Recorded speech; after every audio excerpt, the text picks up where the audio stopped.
You are now entering the horror Sanctum.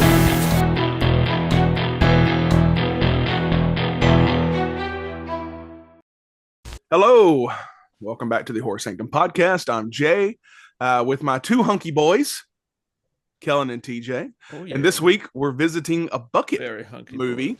boys. You may recall when we first started, we had a bucket. It was green, but I have a green screen. You couldn't see it, so I switched to the old orange pumpkin.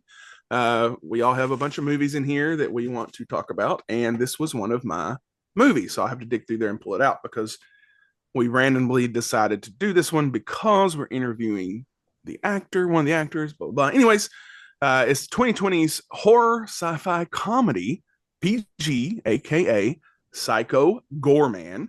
I did wear my Psycho shirt, not quite the same. Directed by Steven Kostanski, who he also, and I didn't know this until I started writing this. I'm like, he directed The Void, which I enjoyed thoroughly. Leprechaun Returns, and Freddy Frico, which is a movie I want to see, and for some reason it's not on the site. It's about that's the recent one I've heard good things about. Late last year, I believe. So, and he's directed a few more, but The Void is great. Anyways, if you're not familiar with the movie, that's okay. We got you. So, Intergalactic Assassins. This is going to be like the most absurd description we've had for a movie so far, right? Until we do Kellen's Rubber. Intergalactic assassins converge on us. Not Kellen's prophylactic, but Kellen's rubber. we can read. Say that sounded so bad. I didn't even think about how that sounded coming out of my mouth. Thank you, TJ. Intergalactic assassins converge on a small town after two siblings unwittingly resurrect an ancient alien overlord. This is from 2020. So, as always, spoilers will ensue. So Psycho Goreman. I had never heard of this movie. Didn't know it existed. I'm pretty sure we've talked about it before, and I've told you to watch it. It probably went in one ear and out the other. Like 90% of the movies you tell me to watch. Let's go ahead and rip the biggest Band-Aid off. That girl was the most annoying sack of crap. Agreed. She's Franklin. I don't care. She's Franklin. Yeah, she's worse than Franklin because she doesn't think anything she does is wrong. She's Queen Perfect. She is the whatever they were called in Mean Girls, the Pinks or whatever you call them. I can't remember, but she's like the head of that group, and she would be so much of the head that they would make her a national charter member. She's a sociopath. Mean Girls. Yeah, she is the worst. Oh my God. Like, you want to watch a movie, you want the protagonist to be somebody you care about. Plot twist, the protagonist is Psycho Goreman, and he's phenomenal. I love him so much. I loved him so much. Real quick, was that a nod to Jurassic Park when they had him dressed up in the little Alan Grant? Okay, yeah, with the ascot and the hat. I was like, that's straight out of that movie. This is fantastic. I'm 100% going to watch this again pretty soon because I loved it. Yes. Aside from the girl Mimi being the worst, even in her apology scene, I was like, oh my God, I hope she dies. I hope the brother just gets to mourn her and she's dead, because her apology was just to sing about how awesome she is. I've been here for that. She couldn't even say, I'm sorry, bro. She had to be like, let me tap Morse code because I refuse to admit that I'm wrong. Like we all know people like that. So other than that, this movie's fantastic for what it is. It's just it's a cheesy sci-fi flick. This is one of those movies that does the comedy aspect well. We watch Street Trash, and in my opinion, that one goes too over the top in trying to be funny to where it's not as funny as it could be. And in this, like, the little humor things that are in there, just the little one-liners and quips are so hysterical because you're expecting them. You're waiting for the next one because they're scattered throughout the whole film. I really enjoyed the ending one where they're sitting around after they realize that the main antagonist has been killed by Psycho Goreman, and he's consumed her as all warriors who deserve a warrior's death do on his planet. They get eaten by the victor. But I loved when the guy, he just pulls out a gun and he was like, all right, so who wants to be first in killing ourselves? I was like, Okay. I expected him to try to escape or something, but he's like, no, the only obvious answer on how to escape our death is to kill ourselves. Don't give him the satisfaction. Yeah, it was great. The acting was good. Even the kids, considering, kid actors are hit or miss. And it's easy to forgive when kid actors aren't great because they're kids. They haven't had years to develop their trade or their craft, but the kids in this one are good. Psycho Goreman is just a great character to be so over the top in the I'm going to kill you. Like it's gonna happen. This is happening. Like even when he has his final arc of is this what love is? He still is like, I'm gonna go kill everybody, but I'll leave you alone because I did promise. He is a monster with morals, and then it shows him annihilating a city. I love that. I love that it wasn't like he's like, I'm gonna return to my home planet and with a new leaf. He's like, no, I'm still murdering everybody in the galaxy, but since y'all saved my life, I'll let you I'll let you be the last. The kid, the friend that comes over and she's like, can you make him play basketball with me? And he turns him into a giant brain. I love the callback at the end where the family's sitting at the table and he's at the end with his little tentacle. It was like Krang the brain from Teenage Mutant Ninja Turtles. Yes. That's one of my favorite parts of the whole thing. It's just him being the brain the entire fucking time. Yeah, you expect them to turn him back, but then no, and then just to call back to the fact that he's a brain, and they've just accepted it. They've just, well, this is their son now. He's just a giant brain with two big eyes and tentacle hands. Yeah, I loved it. I was so happy. I told you before, I go into movies not expecting anything. I don't look at what they're about. I don't read about them. And the same with this. The only thing I did know was that Jay and TJ, y'all both liked it. So that was literally the only thing I had expectation wise going. I didn't even know that his name was Psycho Goreman because they named him that. I no idea. That's the only clunky part of the movie. I feel like with him standing in her room, he could have grabbed that jewel a whole lot quicker. But it doesn't take away from the story. Like obviously this little girl has the gem. He's going to have a chance to do something to take it away in real life. So you don't want the movie to end in 15 minutes. So you have to just kind of suspend disbelief that this basically warlord from space that's almost indestructible doesn't get the gem from the little girl. But other than that, just a little bit of nitpicky stuff that you could do with any movie, it's just a real fun ride from start to finish. It doesn't feel like it's an hour and 30 something minutes. I think an hour and 39 is what it's tallied at. It doesn't feel overly long. It feels like it fills its space well. The montage scene is hilarious. I love the fact that they literally don't come back to him murdering people. The Valentine from the cop, and she's pissed because instead of saying something about how awesome she is, it says "kill me, please" in blood. He's written inside the whole heart. She's like, "That's not what I asked you to write." And he's just shooting at random because the gun's glued. It was so stupid, but it's the best kind of stupid. So if you get a chance, if you love cheesy 80s, if you love over the top goofy gore fests, that's what this is, and it's brilliant, and I love it, and I will absolutely watch it again. So that's me. That's my take. If you like gore, man, this movie's for you, right? I Nailed it. I love that Kelan loves it too, but I love the name of this thing. I had watched. I didn't find this on Shudder, although it was a Shudder original. I picked up I believe it was a bare bones Shudder DVD in a Walmart $5 situation, and had just picked it up. I think when I was at an Airbnb somewhere and ended up watching it and was pleasantly surprised. I figured it'd be ridiculous, but even things that I know are going to be ridiculous, it's hit or miss if I'm on board with it all the way or not. Was something that obviously had to be self-aware enough of what it's trying to be just in the name. I thought it would be decent enough. And obviously some horror comedy and probably gory. And all of those things happened in a perfect soup du jour, I think.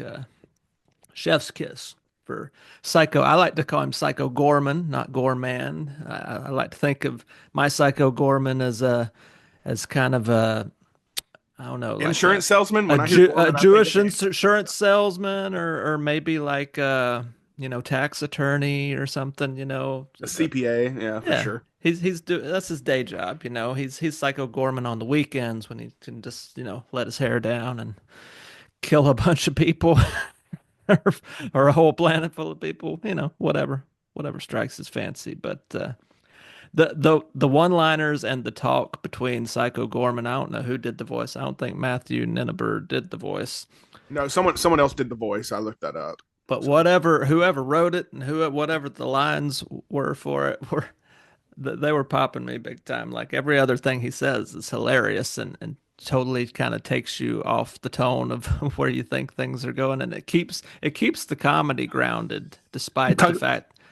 Yeah, talking about going things the opposite way. That just reminded me of the end when the husband is got his arm broke and his wife is like hanging on to life, and he's like, "Can you drive me to the hospital?" Right. Because he still need to go to the hospital. Also, he was the worst, wasn't he? Super lazy. See where the daughter gets her being the worst from. She just went in a different direction. Right. She overcorrected. So, yeah, it happens. And then you get the overly complacent, easily maneuverable other brother, son, whatever. It happens. Weird family dynamics. Psycho Goreman actually fits in quite well in that weird dynamic where he's a take action kind of guy. So he's like their weird uncle, right? he is like a weird uncle. If they run out and she hits him with the bat, and he's like, "My lucky bat!" Not there's a giant monster in the backyard. Right. Yeah, I mean, this movie's just it very much reminds me of 80s cheese. It's got a little sci-fi. I mean, they don't even try and make the other monsters and stuff like really look good. I love the one that's just it's just grinding the body parts and bones up of probably people that Psycho Gorman's killed, and then is just spraying blood as arms. He's just walking along spraying blood. It's almost like a weird, demented, like sci-fi, like Ronald McDonald character. It's just for gore. I love the almost like the Mystery Science Theater 3000 kind of treatment of some of the sci-fi stuff and the other creatures and stuff that were apparently formerly the minions of Psycho Goreman. I like that they try a little Shakespearean. We turned against you. Oh, we actually didn't like being under your murderous thumb, and now we are,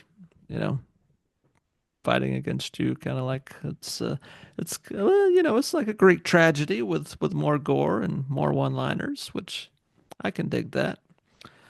Um,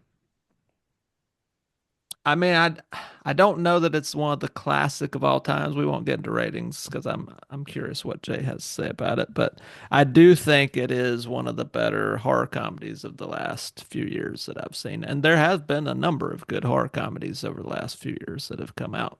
So, what do you think about it, Jay? I agree. Like, I own it in a steelbook, obviously, because that's how I am. Kelan and I have 100% talked about it before. He just forgot or didn't listen. But I adore this movie. And honestly, I haven't seen it in a couple of years. So I was excited to revisit it. It's bloody, it's over the top. Mimi is a fucking menace, which you've already covered that. She's awful. And usually when you have a movie like that and you have a character that's so unlikable and she's the main character essentially besides PG, it just takes me out of it. But it didn't in this one because you just kind of saw where everything was going to go. I mean, it is pure 80s monster madness, right? Like I told Kellen earlier, I'm like, it could be a good double feature with Howard the Duck. Almost, and Harry and the Hendersons.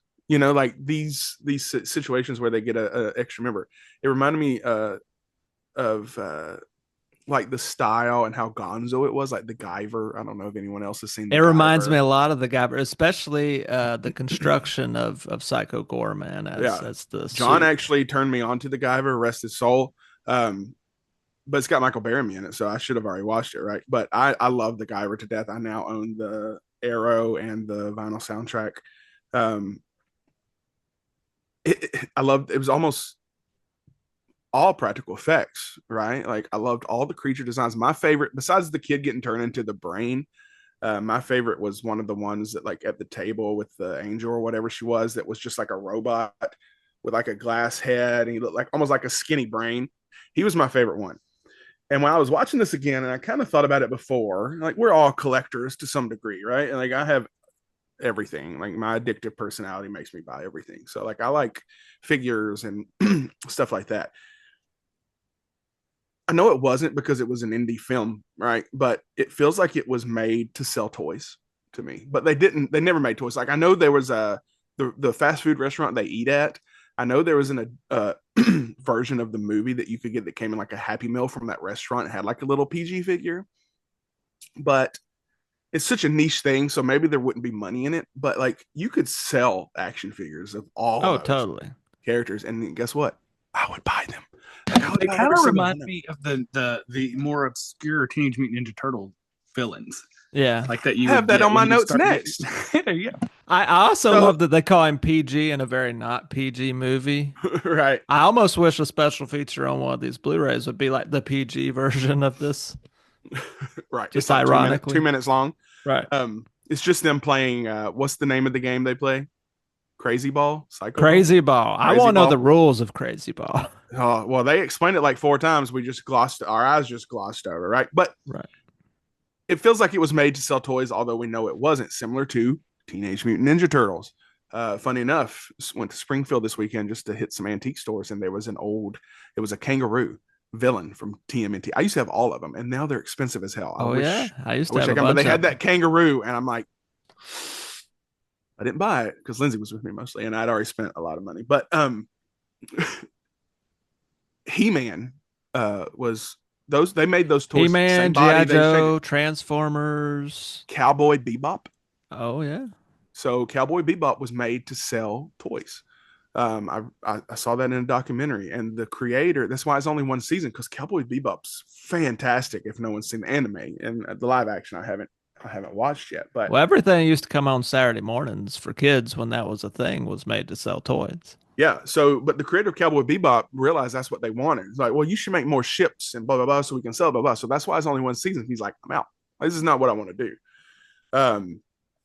But yeah, make action figures, and maybe that's something that could still come later in life. Like at least make like a PG figure, like a nice one, like a NECA one. Like, sign me up. One of my favorite parts in the movie too is where he blows up the girl that says "nice costume" and he just like explodes That her. is great.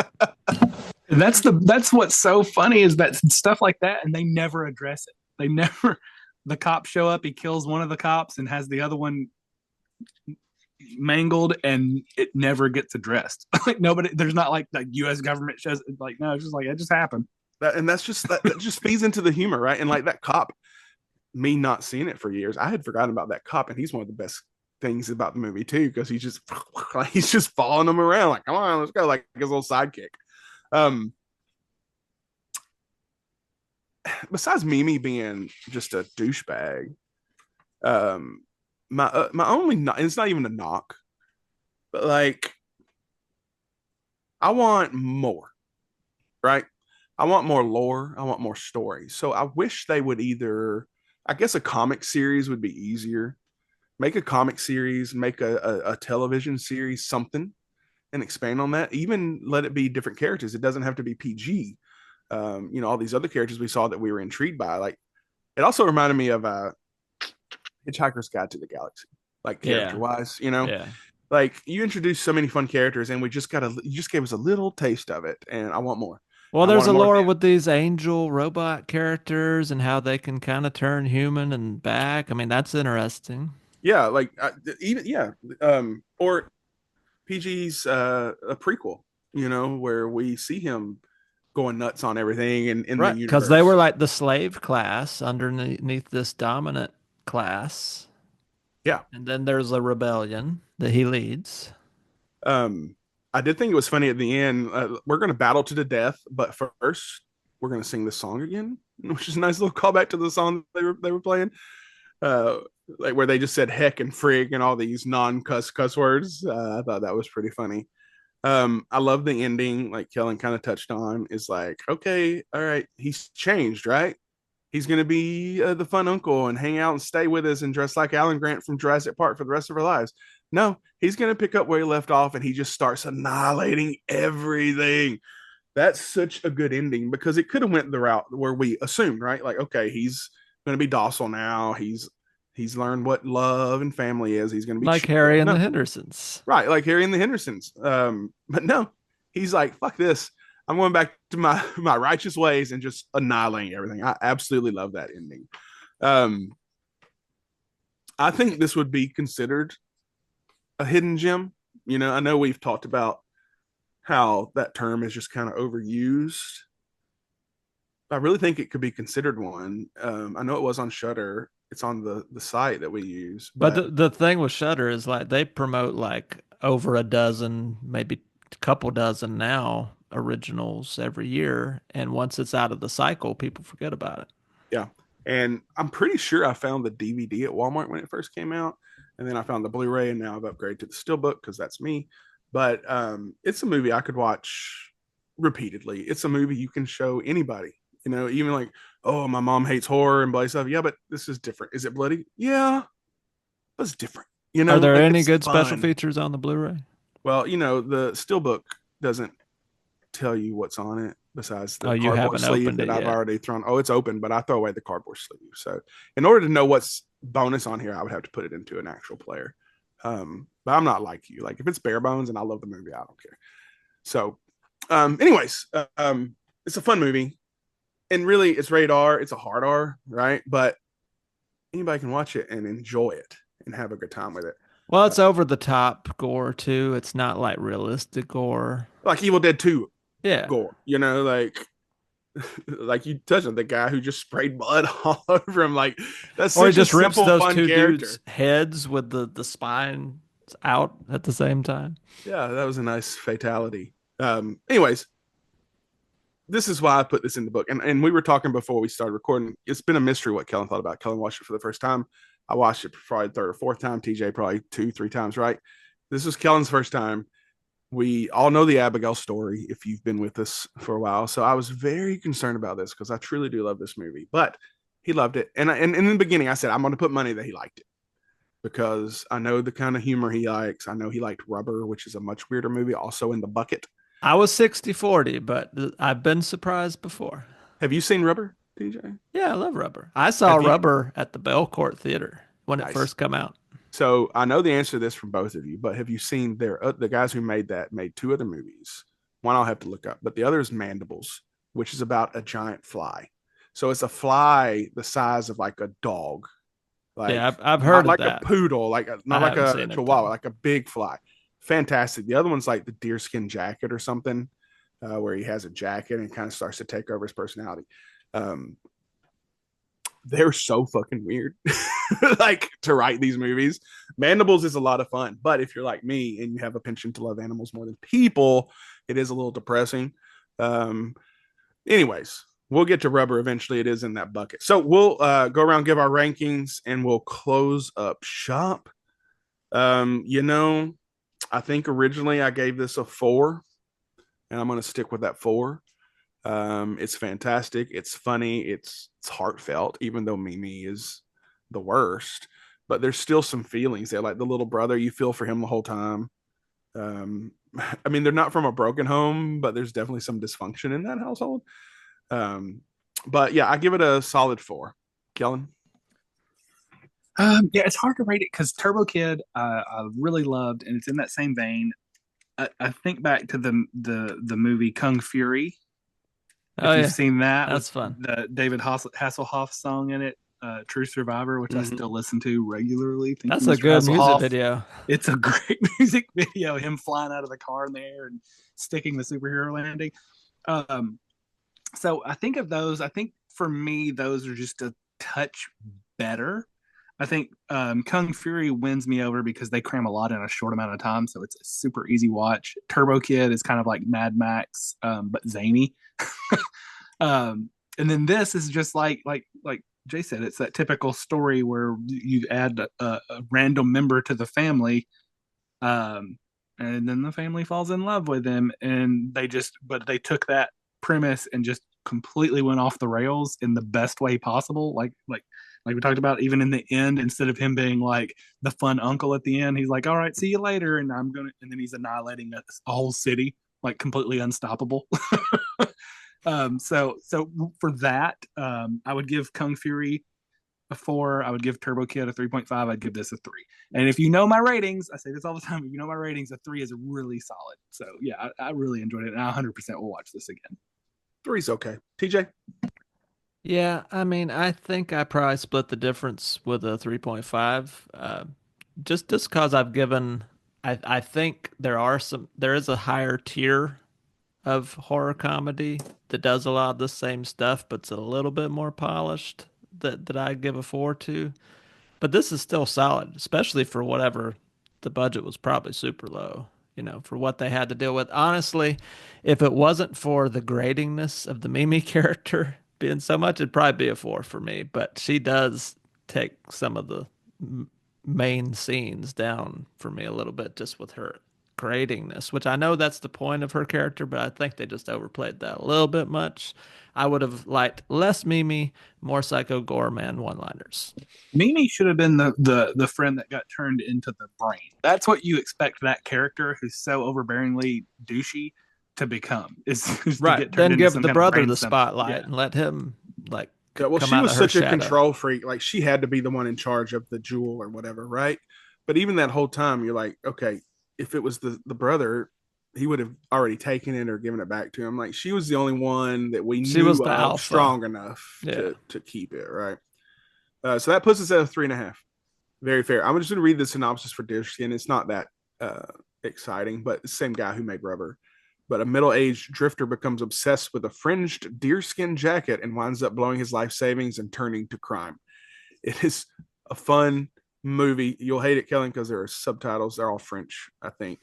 Mandibles is 2 hapless losers discover a giant fly in the trunk of a stolen car and decide to domesticate it in a bizarre get-rich-quick scheme. I feel like I've seen a preview for that, maybe in the beginning of watching Rubber when I saw it. Like, it may have been like, I don't know. It came out 2020. I might have sent it to you too because it was fun. You I may mean, have. Rubber. But I feel like I remember seeing somebody open a trunk and there's just a giant fly in it. I mean, what a concept, right? All right, so that's going to do it for this episode. Excuse me. Be sure to subscribe to our YouTube channel, to wherever you listen to this podcast. Follow us on Instagram. Join our group on Facebook. Follow us on TikTok. And Amazon Music playlist, updated regularly with music and guests from the shows. So go do all that, please, and share us with your friends. We hope you enjoy. We enjoy doing it, so we hope you enjoy listening. Yeah, and that's it. Signing off, I'm Jay with Kellen and TJ. And until next time, keep it spooky. You hunky boys. hunky boys.